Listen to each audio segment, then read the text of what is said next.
Merci, Monsieur le ministre. La parole est à Madame Marie-Louise Faure. Merci, Monsieur le Président. Ma question s'adresse à Monsieur le Premier ministre.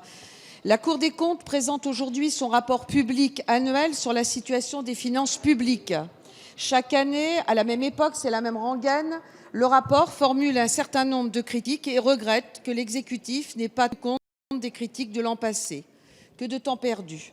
Pour 2016, la Cour des comptes juge incertain l'objectif de déficit de 3,3% du PIB en 2016 et rappelle les risques qui pèsent sur nos finances, une dette publique élevée, un déficit qui reste au-dessus des normes européennes et des taux d'intérêt pour l'instant bas, mais pour combien de temps encore ?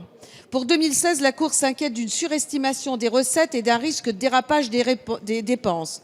Pourtant, on a vu que le président de la République avait été fort généreux en annonce de dépenses nouvelles lors de ses vœux. On retrouve comme chaque année une critique sur la sous-estimation du budget des opérations militaires à l'extérieur ou de l'hébergement d'urgence, ainsi que le risque de dérapage des dépenses sociales. Plus largement, les sages vous appellent une nouvelle fois à engager de vraies réformes. Après presque 4 ans au pouvoir, vous ne pouvez plus vous servir de l'excuse du bilan. En toute bonne foi, vous devez désormais répondre de vos résultats.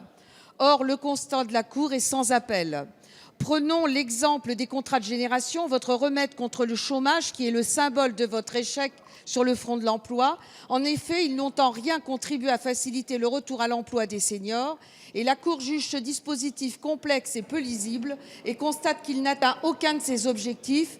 Échec sur le chômage des jeunes, échec sur le chômage des seniors, échec sur la transmission des savoirs. Quant aux entreprises, elles y voient au final des charges supplémentaires inadaptées à leurs besoins. Votre échec sur l'inversement de la courbe du chômage est patent.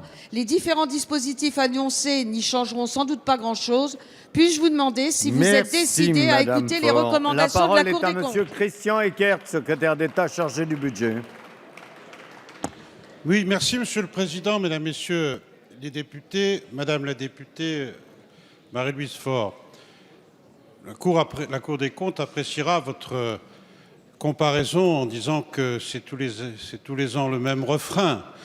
Je pense que nous avons, ou la même rengaine, nous avons de notre part l'habitude de prendre en considération les avis de la Cour. Et puisque vous avez cité les passages qui vous intéressent, je note que la Cour des comptes a d'abord estimé que nos prévisions étaient atteignables, Madame la députée, atteignables, et si les mots ont un sens, atteignable, ça veut dire que si l'ensemble des acteurs publics, et je pense que chacun y a sa part, la majorité bien sûr, l'exécutif bien sûr, mais l'opposition aussi, l'ensemble des secteurs de la dépense publique, la sphère sociale, nous l'avons évoqué je crois hier, la sphère des collectivités locales sur laquelle nous aurons l'occasion de revenir, oui, cet objectif de réduction des déficits est atteignable. Alors vous évoquez un certain nombre de risques. Il existe toujours des risques. Les prévisions, surtout quand elles concernent l'avenir, sont toujours incertaines.